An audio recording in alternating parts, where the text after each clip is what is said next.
but your new book, which is After Dobbs, which I'll make sure to send to people, I'll put it in the post that goes out with this video. It's an excellent, excellent book. Please make sure that you order it. Like, not just because it's excellent, but because we need to make sure that publishers know that these kinds of books are needed and important. And I honestly can't think of a more important time for this book to be out. Even just this week, I was telling Carol and David that I was excited to talk to them because of everything that's going on. Um, in the last 24 hours, I was thinking about this. In the last 24 hours, Republicans advanced a budget to defund Planned Parenthood. RFK directed the FDA to, conduct a review of mifepristone. We had this terrible, terrible news out of Georgia about a woman being, forcibly kept alive because she is pregnant. It sort of feels like everything is coming together in this very terrible way right now. Do you all feel like something is happening right now in this moment, or is this just the culmination of everything? I know that's a weird way to start, but it just feels like a very pregnant. That's a weird word for that, but it's a very substantive week. David, you go first. Yeah, I mean, it has it like all the news that you just mentioned. This is stuff we've known is going to come. That the FDA under RFK and President Trump was going to reevaluate mifepristone. I don't know what the outcome of that's going to be. Yeah, Worried about what it could be. Um, but I think one of the things that we've seen, especially since Dobbs, is that this is just a field. And look, your newsletter is all about this. It's constantly changing, and there's constantly new things yeah, happening. And, one of the things that we do highlight in our book is just the people on the ground who have to still provide care, and the people who are getting care have to deal with the fact that at every moment the sands are shifting, and yeah, they're still able to figure out a way to do that. Because you're right, like everyone who pays attention to this sees all the things that you just said, but then they have to wake up the next morning and say, but I've got patients coming in and I've got to get them care. I've got to get them pills. yeah, I need to know what I can do today. Um, Even if tomorrow might be different, today I'm going to do what I can for the people who come in. And yeah, what we really try to celebrate in our or show in our book is people dealing with things like the last 24 hours and still going in and caring for the people who come in. yeah. Carol, is that when you all set to write the book, is that what you went in with? Was that the idea, was we want to tell these stories? Did it end up being different than you sort of initially conceived of the book? Uh, yes and no. I mean, we wanted to tell, obviously wanted to tell the stories. I don't think, and I don't. Look, there are several things we didn't, or I should speak for me, didn't Hmm. anticipate. One, how chaotic the environment would be. I mean, Yeah, just David and you were suggesting we tell the story of a Planned Parenthood in Utah, and in Georgia, a independent feminist clinic. It was that craziness. At 10 o'clock in the morning, they're legally not able. At 3 o'clock, yeah, tomorrow, yes, the day after, no. So there was that. But back to your question, Jessica, of is this time a really yeah, doom, doom time? And the answer is who knows. Um, I mean, in terms of the waiting for the shoes to drop, the big things, the mm, big we're all waiting for or hoping doesn't happen. Of course, is Comstock, yeah, and we can get into that more if you wish. Uh, uh, the thing that most scared me after talking to some lawyers at the NAF conference was the possibility of them doing away with telehealth, yeah, because that seemed the least politically costly to them, hmm, um, as opposed to the very dramatic withdrawing approval of mifepristone, which has been legal for 25 years. yeah, On the other hand, who knows? We've seen RFK back away from things. We've seen the Trump administration back away from things. yeah, So it's really, really, really hard to predict. And just to reinforce what David said. In the meantime, providers, when they're not checking their phones to see the latest Yeah. disaster that you're reporting, and your newsletter is so valuable to them, as I'm Thank you. sure they are getting ready to, to do the care they can do on that particular day. Yeah. Yeah. Maybe we should, David, if you could, like, let's take a step back. If you could just sort of lay out what access looks like right now post Dobbs, right? And I know obviously that is very, very different state to state, but maybe you want to share with some of the folks who are not familiar, for someone who's trying to get an abortion today in a restrictive state, what kind of hurdles might they expect to sort of come up against when they do that? Yeah, so there are 12 states where abortion is completely banned with, very minor exceptions. And there's another 7 or 8 states that have gestational limits that are lower than what was allowed when Roe v. Wade was in place. Hmm. In those states, people are still getting abortions, right? Now, there's some people who aren't. Yeah. We have to be clear. There are people who are not able to get abortions because they can't travel, can't get pills, don't have some kind of access point. And I'll Go talk about that in a second. ahead. But there are a lot of people who are traveling more than before. So before Yeah. Dobbs, 1 in 10 people were traveling to another state to get an abortion. Now it's 1 in 5. So it's gone from Yeah. 10% to 20%. Um, and travel is difficult. Travel is not for everyone. Some people, right, they can hop in their car and travel across state lines, no big deal. Hmm. But other people don't have a car or don't have a working car, don't have money for gas, don't have time off from work they can take with their employer. They don't have someone to watch their kids or a supportive family that they can just go to another state. They have to deal with immigration checkpoints or driving through towns where their race is not welcome. Or they've never been on a flight before and now they have to deal with TSA. So travel is for people with privilege and experience, but people are making it work because of Mm. support, practical support organizations, abortion funds, and clinics themselves. So there's a lot of travel for people in states where there are bans. But there's also been a huge innovation in distribution of abortion pills. Mm. Abortion pills have been around in this country since 2000, but they've Hmm. sort of been slow on the uptake.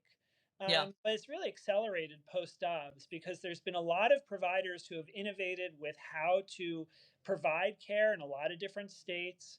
There's been a lot of news Hmm. about abortion pills, and I think we've accomplished something that people were trying a long time before, which is to get people to understand that there's a way to have an abortion that's not a procedure and you can do it by mail, and people understand that more than ever before. And then there's also one of the most important developments post Dobbs is that there are providers in 8 different states that have telehealth Mm. shield laws. This is this new kind Yeah. of law that's been developed post Dobbs that allows them to, in New York State, where there's some of these doctors are in New York, they are licensed in New York, and they are caring for patients via telehealth in states with abortion bans and Hmm. mailing them pills. And so that is a whole new system of service delivery that sprung up after Dobbs. And we're going to have some new data in the next few weeks, but the most recent data before this new set was that Hmm. about 10,000 sets of pills are being mailed every month by these providers, and the vast majority are going into states with abortion bans. So that means people in states like Alabama and Texas and Louisiana are getting pills by mail from licensed professionals in a way that they couldn't before. And in most of those states, when you count those abortions, uh, Hmm. the abortion numbers in those states have remained steady or gone up post Dobbs.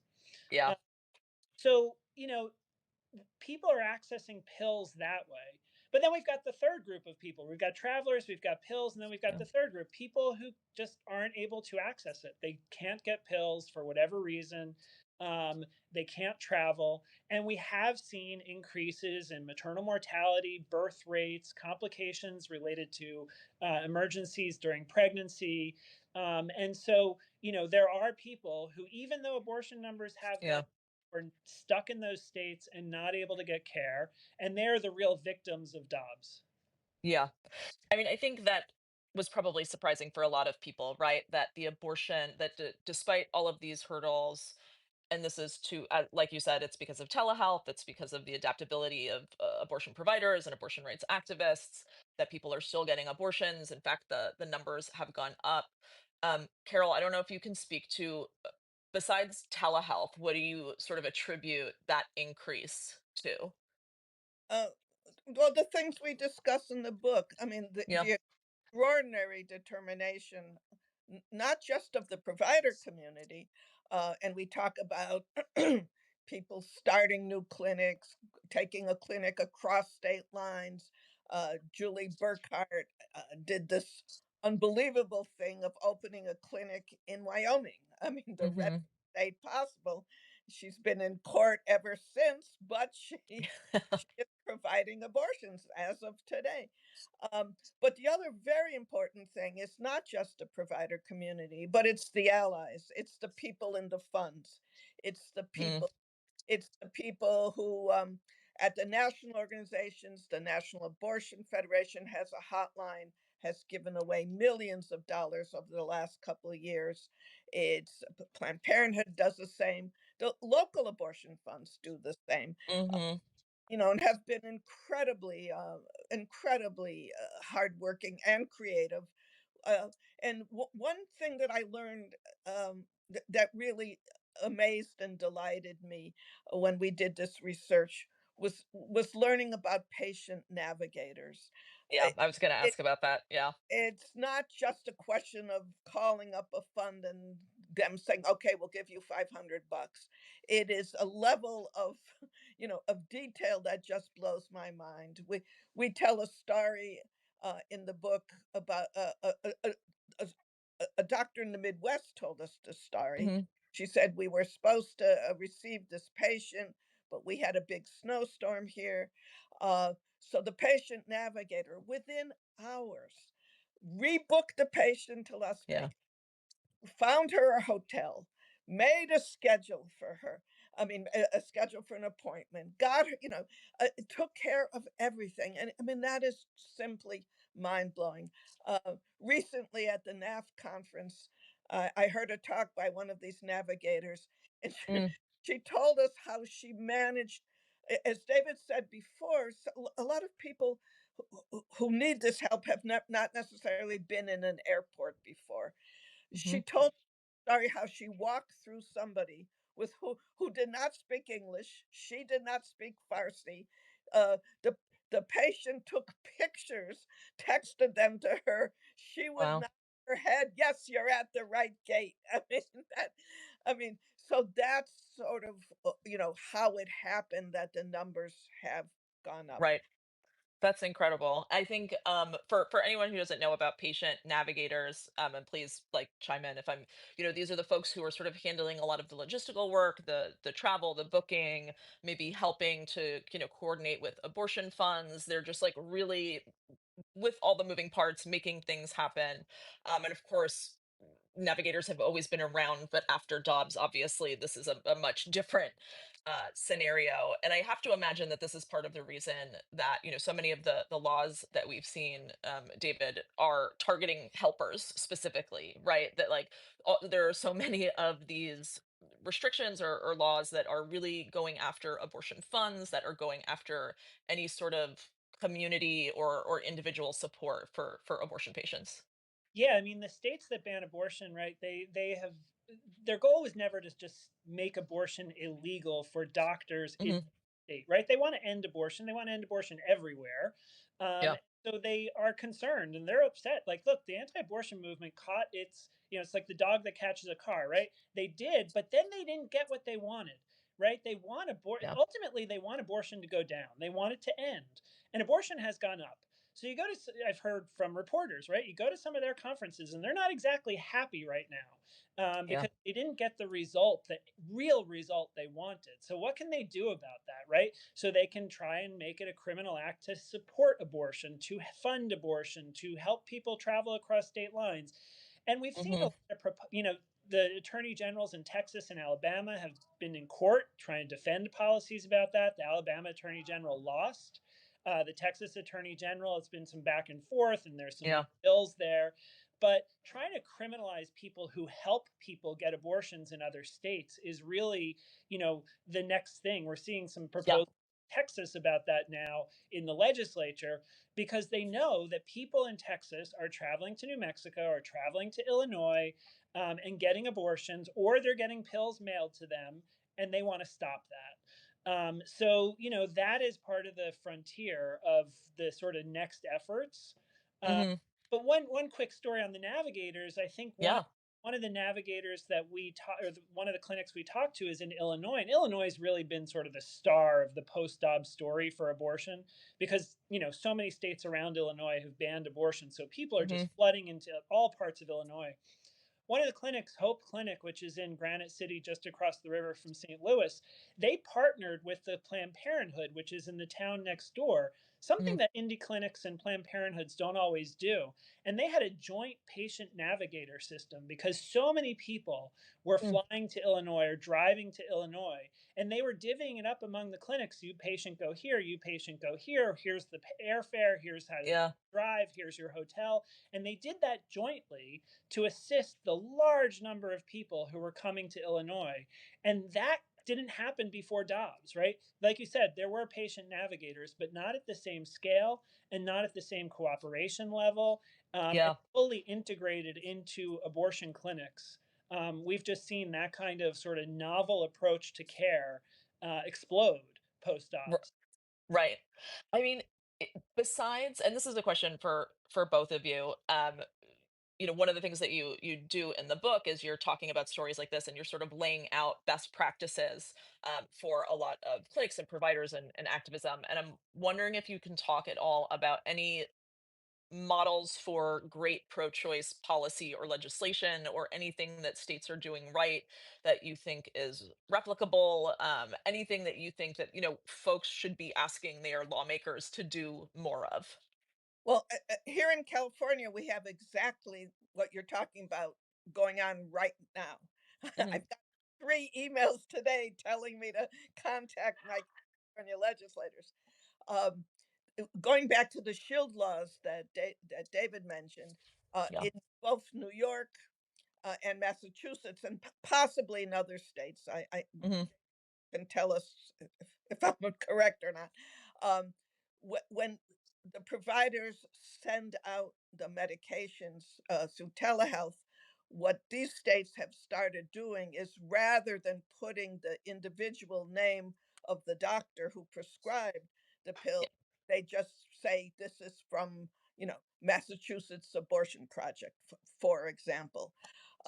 In California, we don't do that quite yet, but Hmm. California is a very, very pro-choice state. I have every reason to assume that we'll make that change here. And this is really important, because the one um, criminal charge we've seen has Hmm. been brought against a doctor in New York, who was part of the Shield Law group. Her name was on, and you've written about this, Yeah. Jessica. Yeah. Her name was on the medication she sent, and both in both Louisiana and in Texas, the attorney generals of those states are trying to go after her. So this is obviously a best practice that every pro-choice state should follow. Yeah, Absolutely.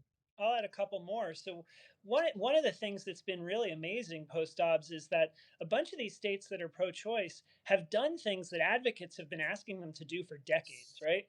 Advocates, pro-choice and abortion rights and justice advocates have been saying for decades that you have to do all these things.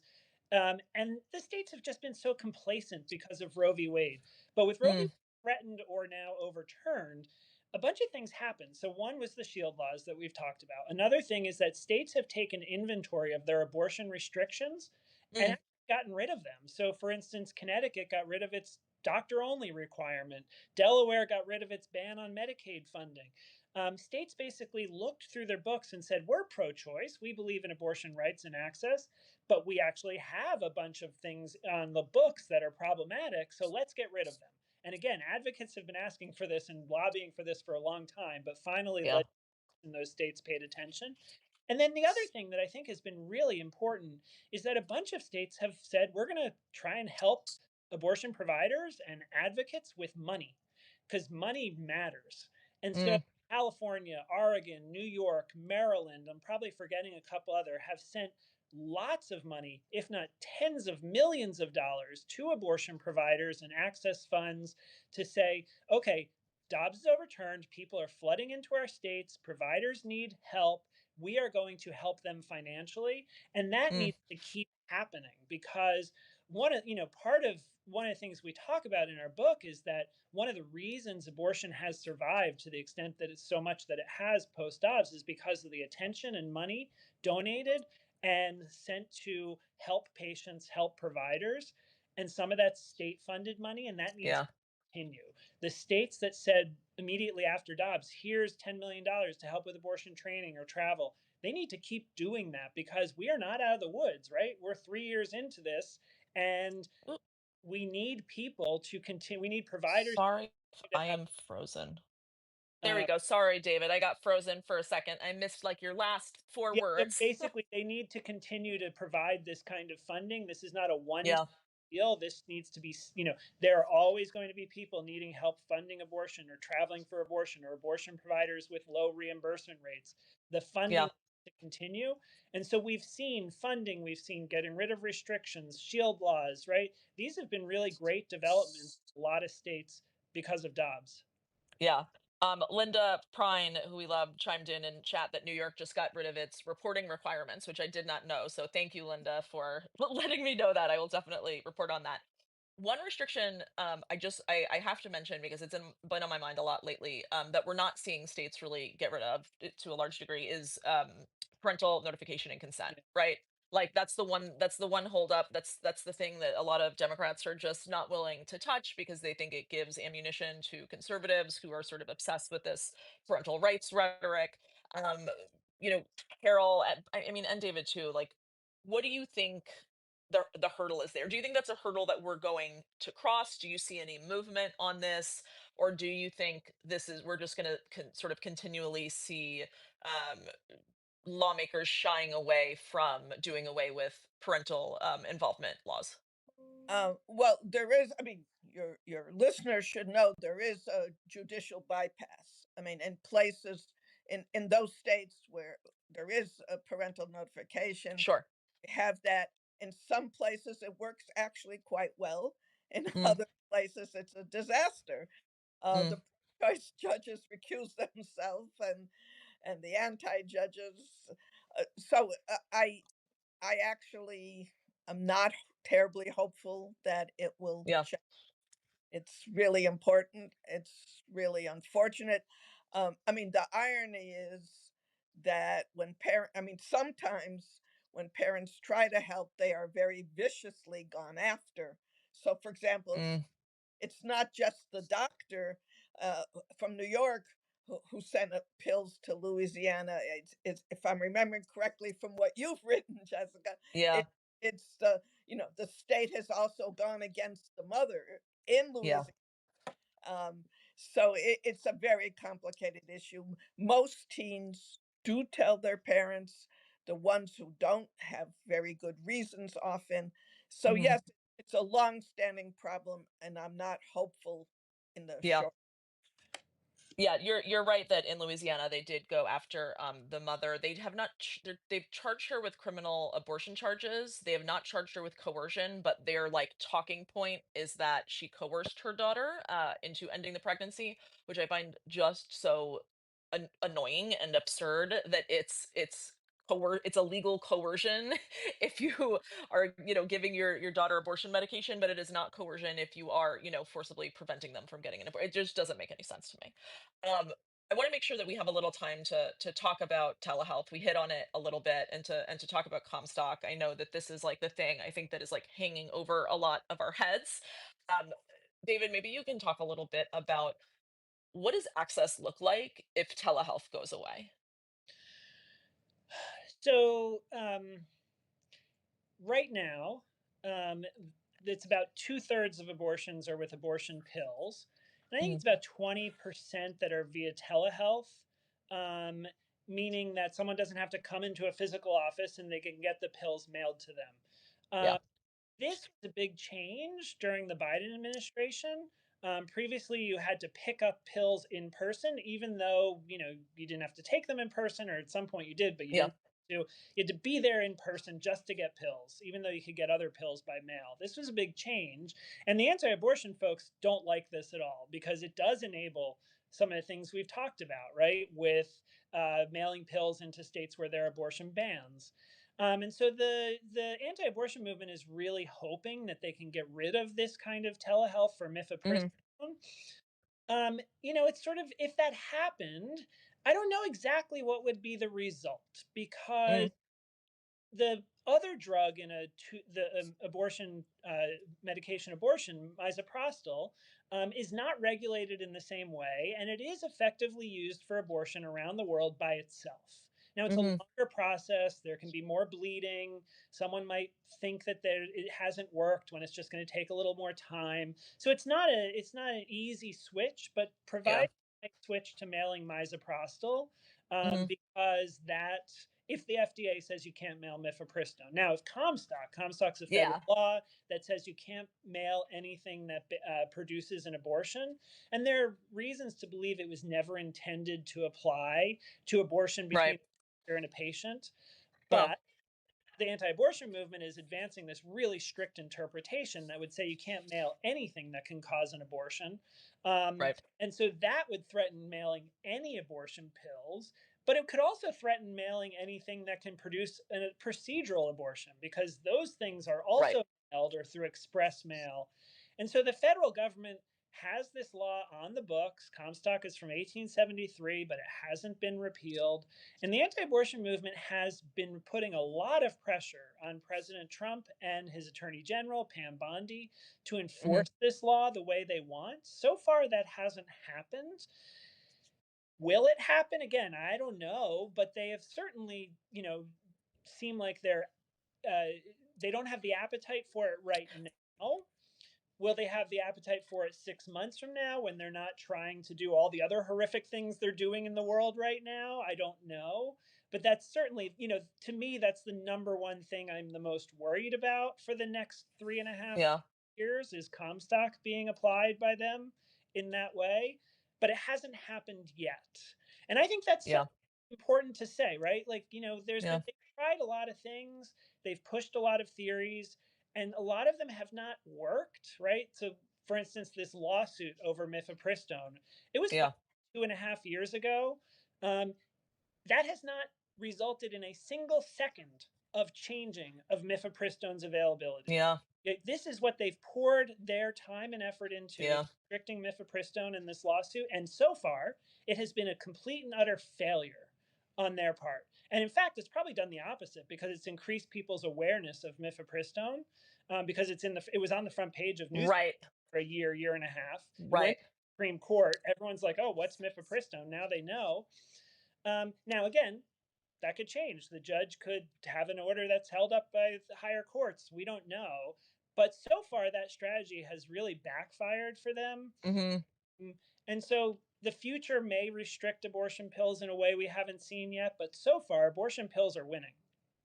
I mean, that is just like the best thing I've ever heard. Like, I love your optimism. I've been feeling so downtrodden about, I think I've been so worried about this new study, like the research Oh, they've yeah. put out, that has been so obviously coordinated to come out right, at a certain time. Like the fact that like the new FDA chief was like, "I'm not going to touch mifepristone unless new data comes out," and then 3 days later, all of a sudden, this ridiculous data comes out.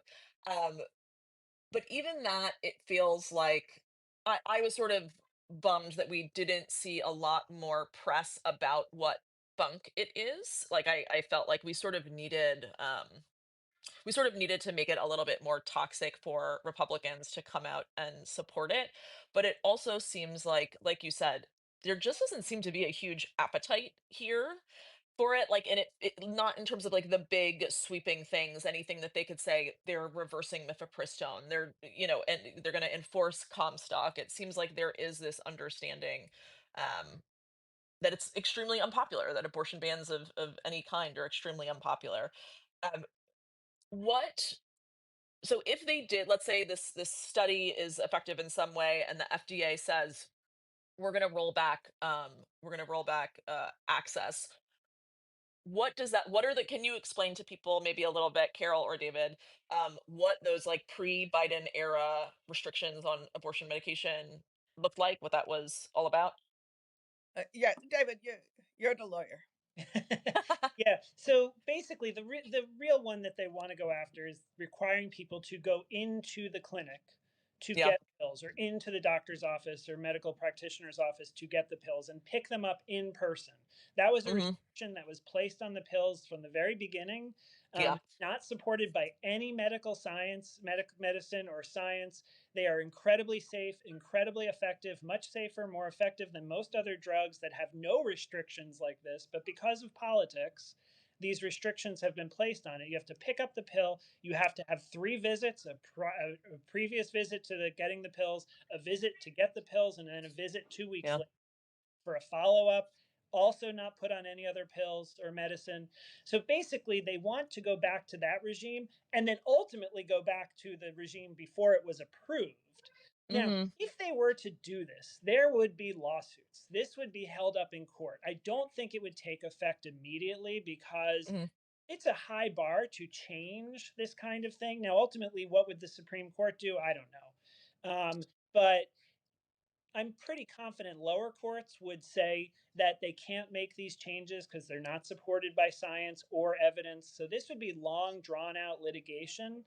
So I think even if the FDA were to make this change, we would still not see a change immediately because of litigation. Um, but ultimately, if they do that, then it's going to force people to go back to clinics, uh, Hmm. get mifepristone, and we know all the things we were just talking about. Travel, right? Not so it wouldn't even be just travel from, say, Alabama to Illinois. It would be travel from upstate New York to a provider Right. several hours away. Now people can get that care without finding a provider in large states. California, like another large state. Um, Now they can just get pills mailed to them, but they would have to drive. So it's not just Right. interstate travel, it's also travel within state that would have to increase. And that means more Right. people wouldn't have access. Right. But it's also, excuse me, it's also worth saying that even in the worst case scenario, they withdraw approval. I mean, on the internet, you can get pills from a variety of providers. The website Plan C does a very good job of telling, of vetting these places, telling which are reliable, which are less reliable, Hmm. giving the prices. I mean, I mean, abortion pills cannot be stamped out. They are Yeah. here. um, will there be efforts in the red states to try to track who's getting these packages that arrive? I mean, the packages don't say mifepristone Yeah. pill. So I mean, there always will be abortion pills. I mean, some people understandably will be hesitant to do this, apart Yeah. from medical supervision. Some people won't. Yeah. Um, One of the things that I hear a lot from readers, and I'm so glad that a lot of you are here, and we're gonna take questions in just a little bit. I promise. I just have a few more questions for these two, but get your questions ready.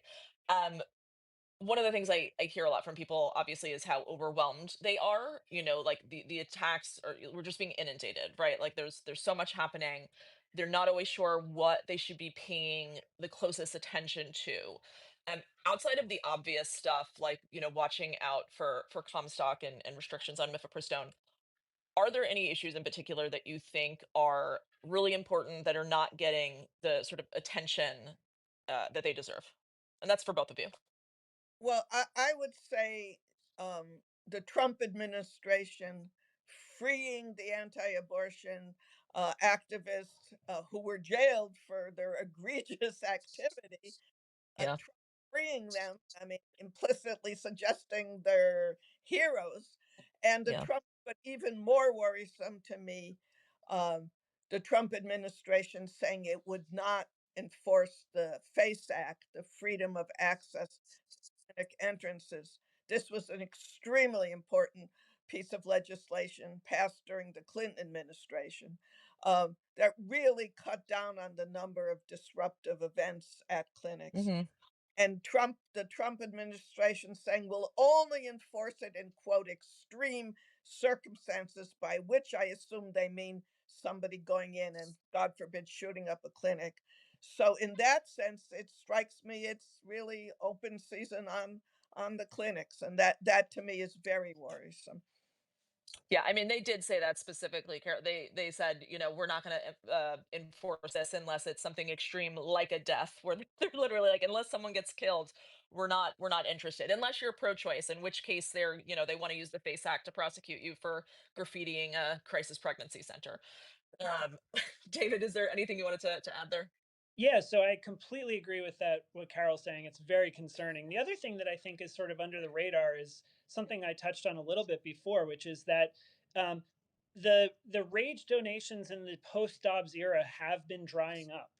Um, Hmm. so there was an outpouring of support from individuals and Yeah. foundations supporting abortion funds, practical support organizations, abortion providers, in the immediate aftermath of Dobbs. Everyone was furious, and one of the ways people were dealing with their fury was donating money. There's a lot to be furious about now, right? People were spending money on the election last year. People are furious about, people being taken to El Salvador and birthright citizenship being removed and planes being Hmm. donated from Qatar, right? So people are Yeah. furious about a lot of stuff, which means people are not paying as much attention to the continued need, especially for Yeah. abortion funds and practical support organizations, because they need your support now more than ever. And people just aren't paying as much attention for good reason, right? Because Yeah, of a lot course. Yeah. going on, but they still need donations. So for everyone watching and people, if they're saying, "What can you do?" and you say, "Well, one of the things you can do is donate money," and people are like, "Well, I want to do more." You cannot diminish the value of donating money, because these groups do incredible work. They're the ones who are funding people who can't afford it. They're the ones who helping with travel from Alabama to Illinois or Alabama to New York City, right? And that costs money, and people need to donate if they can. People need to Hmm. encourage funders to continue to fund this issue. This was not just an issue in 2022 and 2023, it's still an issue now. And so the fact that funds are drying up, I think, is underreported and not many people know. And so people continue to need to do that.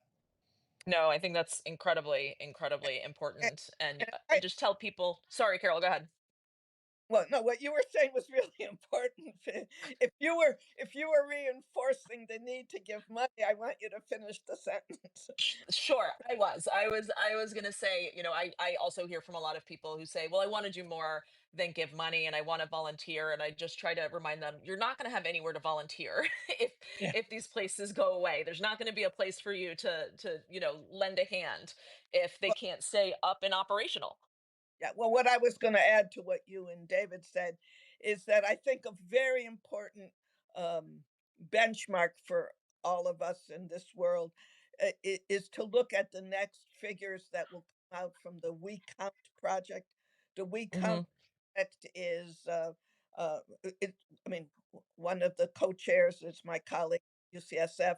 They've done an extremely good job Yeah. of tab- trying desperately to tabulate every abortion that takes place. Um, they and it is from the We Count figures as well as from the Guttmacher Institute that we know how much after Dobbs, this counterintuitive finding, how it went way up. I Yeah. mean, over 1 million abortions for the first time in a number of years. Uh, I suspect because of the drop in donations, the drop in what we've referred to as quote rage spending. Yeah. Uh, I think with the next We Count, which will be released in June, we're going Mm. to see either diminished numbers or very Yeah. very small increases. That's the sense I get from some of my colleagues. So that's Right. just another indication how important it is to keep funding. Absolutely. if folks have questions, you can start throwing them in there now. Usually, I have our social media person, Agnes, behind the scenes feeding me questions over Slack while you're asking. Today, we do not have that. So I'm just going to like go through as I can. But while we're waiting for folks to come up with questions for you both, um, I wanted to know, you spoke to so many people for this book, like, and so many people, like, throughout the movement, like clinic directors and providers and like just everyone. And there's a lot of fantastic stories in the book. And for folks who haven't bought it yet, you really should. Um, was there any one story for each of you that really stuck out as you were writing, as you were publishing, that you're like, that's the one that's gonna stick with me? Mm, so many. I, what sticks with me is something I referred to before. Um, Utah, a place we don't associate with abortion provision. Uh, the day Dobbs came out on a Friday. Um, this Planned Parenthood in Utah had a number of patients who were coming in for a D&E, Mm, an evacuation. This is a 2-day procedure. They had patients scheduled for the next day. Um, they assumed there'd be a few days. I mean, when they heard the news on Friday, they thought, okay, our patients on Saturday, we'll be able to take care of them. And it's obviously mm, extremely important. Once you have started a medical procedure, you got to keep going.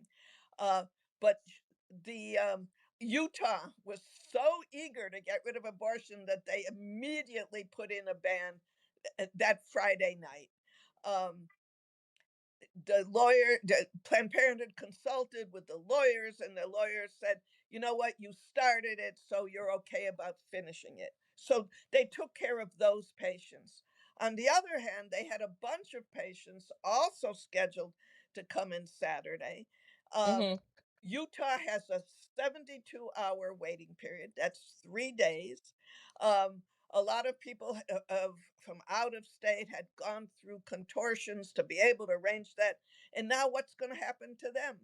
Uh, they couldn't make their Saturday appointment. They were told to come in Monday. Let's see what happens. Monday morning, the ban is still on. At 3 o'clock that afternoon, if I'm remembering correctly, you know, the clinic director triumphantly comes down the steps from her office, yells to the staff, okay. And then she yells to the patients, okay. And I mean, everybody got their abortions that day. I love that. That's amazing. David, what about you? I always turn to Tammy Kromenacher, Red River Women's Clinic in North Uh-huh. Dakota, right? Another state people don't think of about abortion. She's run a clinic there for decades in Fargo, North Dakota, which is on the far eastern side of North Dakota, just across the river from Minnesota. She, like everyone else, saw the writing on the wall. So she started preparing to move the clinic wholesale across the river into Moorhead, That's Minnesota. right. And she did this secretly so that the antis wouldn't know. She found a building, and then right after Dobbs, she was talking with her staff, and it was, it got out that she was doing this, and the escorts, who are the clinic escorts, they're the ones who help patients get into the building. They put up a GoFundMe to try and help raise $25,000 to move across the river. And It's this amazing. GoFundMe went viral. And over the course of a few days, they raised $1 million, right? The initial goal was 25,000. Crazy. They raised $1 million that enabled her to move the clinic across the river debt free, buy the building, and operate a clinic. When what turned out, as much as she was sad to leave North Dakota, she wound up working and operating a clinic now in a much more hospitable state where there are no restrictions. The governor called her, the senators called her, the attorney general called her, the FBI called her, and they basically said, what can we do to help you and your patient? Wow. Something they never had in North Dakota. And she was able to do that with the support of the whole world who chipped in. It was a really phenomenal story, and she's still providing care in Moorhead, Minnesota. And the people in North Dakota have to drive 5 minutes longer across the bridge. Right. So, like I said, she was really upset to leave her home state. Of but course. the care that she's providing is much more accessible. And it's really this great story post Dobbs. I think I feel like we need this is what I appreciated so much about the book and why everyone should really check it out. We need those stories very Yeah. much right now, not just from a strategic point of view and seeing these sort of best practices and getting ideas for what we can do ourselves in our own, activism and communities, but because we need that, you know, optimism a little bit and that hope and that reminder. And this is what I loved about the book so much is just this reminder that abortions will still go on and that providers and the people who care about this issue will adapt, and Yeah. that there's no stopping that. We almost called the book. It was a quote from one of the people we interviewed. We're doing it anyway, because Is that people. shout your abortion? Yeah. Yeah, that was shout your abortion. Yeah. Said we're doing it anyway because these are people who saw what the Supreme Court did. They were devastated by what the Supreme Court did, and you know what they said? They said we are going to keep providing as much care as we possibly can. Yeah. I think of them as resistance fighters, right? The Supreme Court issued this Absolutely. terrible, outrageous, unjust opinion, and these are resistance fighters in modern day America who are saying, "I am going to keep fighting for the people I care for with the skills that I have and the resources I have until I absolutely cannot do it." I love that. I love that. We have, and this is actually, I think that this sort of relates to what you're saying because I know that we see this like incredible resistance and this incredible activism and people feeling so engaged around this issue. And Anonymous said just last week, a Washington Post headline declared 3 years after Dobbs and abortion is no longer dominates politics. I saw this headline. I was really irritated by it, and this person wants to know, like, how do articles like this where they're sort of saying, oh, like abortion doesn't matter anymore, or like people are over it, how does it impact sort of the cause more broadly? I think this goes to what we were talking about with money, right? The fact that people are not seeing abortion headlines all the time, right? We had this sort of, I don't know, was it 18 months, 24 months where abortion was everywhere, right? It was every news story was about abortion. We had sort of a crash course on Hmm. abortion for the entire country, a crash course on medical emergencies, on mifepristone, on legal issues. And, that's died down. We had an election, and now we have this complete disruption of democracy and everything that basically people assumed for decades. Hmm. So it's died down, and I think that on the one hand, right, you talk to abortion providers and they're like, let us just do our work, right? Let us just do our Yeah. work. We don't want to be on the front page every day. We want to basically have our patients come in, care for them, or care for them over the phone, go home, just like any other medical professional, right? Yeah. People providing colonoscopies and root canals are not on the front page of the Right. newspaper every day. um, Right. and so on the one hand they want that, but on the other hand, because it's so politicized still, you need people thinking this is still an issue we need to care about, we need to support with money, with volunteer time, and with getting people out to vote. And if that dies down on a long-term basis, right, there will be some of the effects we're talking about. Yeah. Yeah. I would add, however, I mean, there's another way of looking at it. You Yeah. know, if you go back to the elections, you know, of the 80s and the 90s and into the 2000s, you know, Hmm. there was a lot of political discourse about abortion, but it was disgusting. It was all about Right. murdering. Right. I think of the John Kerry, Yeah. George Bush election, and I think of all the ranting about so-called partial birth abortion. So in the small, thank God for small favors department, Yeah. the fact that that discourse does not seem to have any place. I mean, obviously, it still exists in Sure. high circles, but not in the public. That's Right. on some level a good thing. Yeah, absolutely.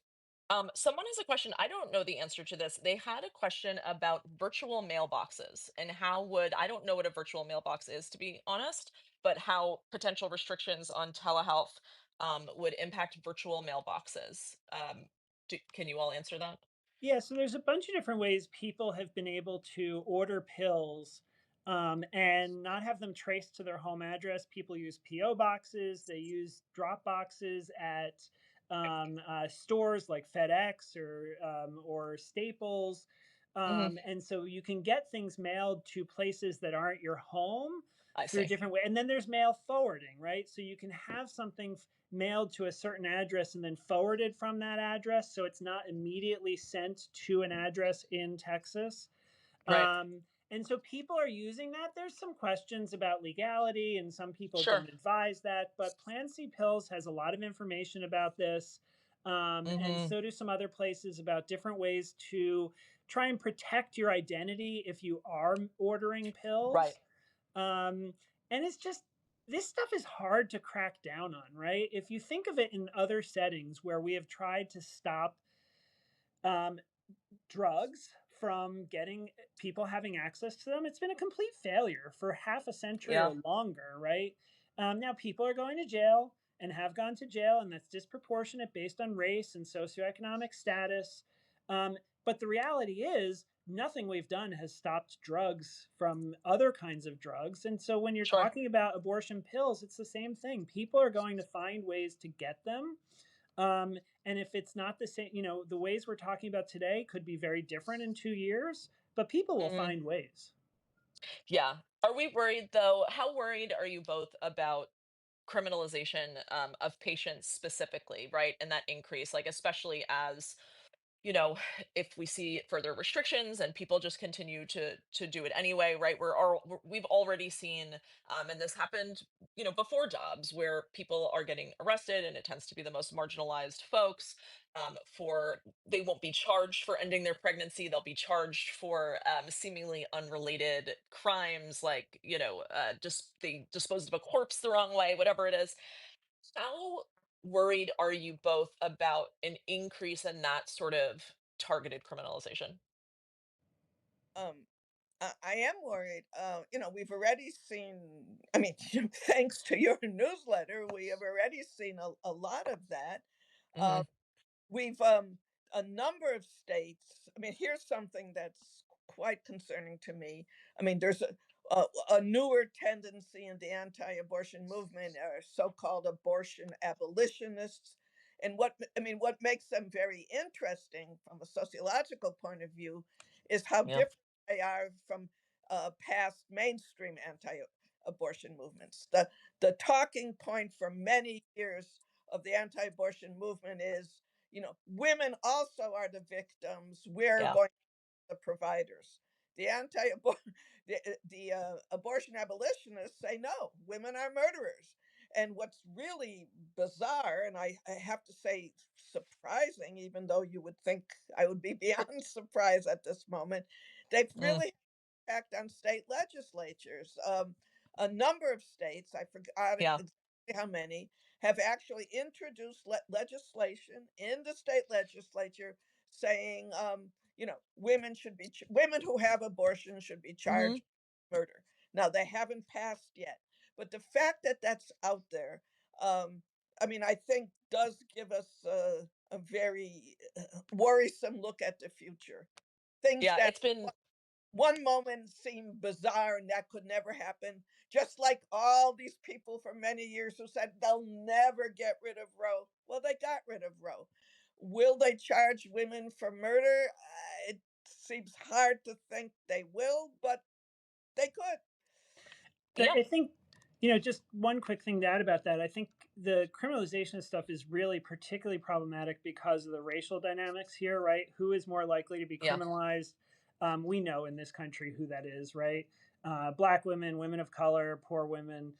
But I think the risk of criminalization is right now really low. The numbers have Mm. been very small. The risk of remaining pregnant when you don't want to, and all that we know that comes from remaining pregnant when you don't want to or can't, we know from the Turnaway study from Carol's colleagues at Answer at UCSF that you risk worse economic outcomes, emotional outcomes, more likely to stay with an abuser, less likely to continue with school and pursue your dreams, right? Yeah. The risks that people and then increased maternal mortality risks, right? And sepsis.